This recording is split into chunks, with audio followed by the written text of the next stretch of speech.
Assalamualaikum warahmatullahi wabarakatuh. Saya Siti Harunia Sadaulay dengan NPM 1903090012 dari kelas 6A Pagi Kesejahteraan Sosial.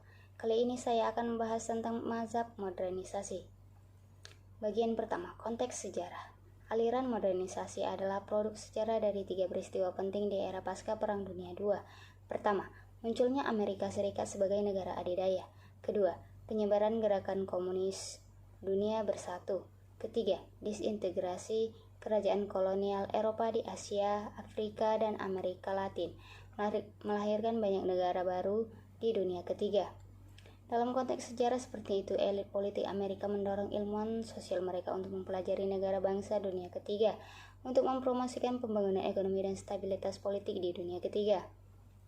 Hal ini tepat untuk mencirikan studi modernisasi sebagai milik mazhab karena peneliti mereka membentuk gerakan sosial yang energik dengan sumber dananya sendiri, hubungan dan persaingan antar pribadi yang erat, jurnal dan seri publikasinya sendiri, rasa misi dan persahabatan bersama, dan tentu saja pendukungnya, sekutu periferal dan bahkan bidat yang dapat diterima.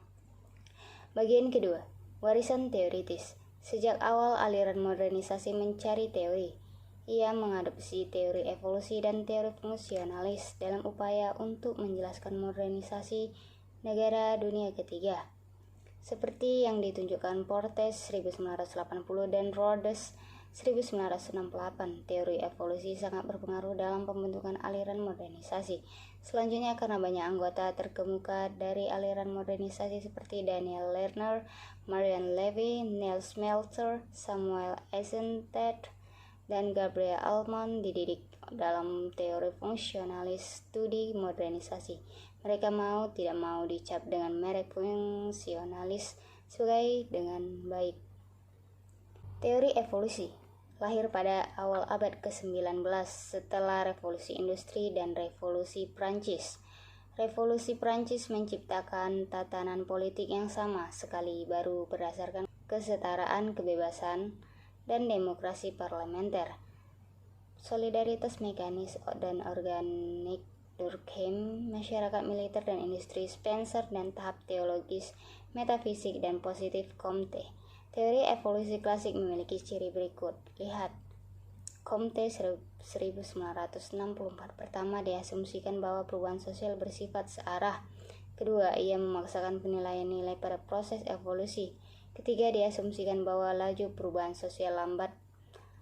Bagian lain dari warisan teoritis aliran modernisasi adalah teori fungsionalis Talcott Parsons 1951, Person and Shape 1951, yang konsepnya seperti sistem imperatif fungsional, keseimbangan homoestatis, dan variabel pola telah masuk ke dalam karya banyak hal teori modernisasi.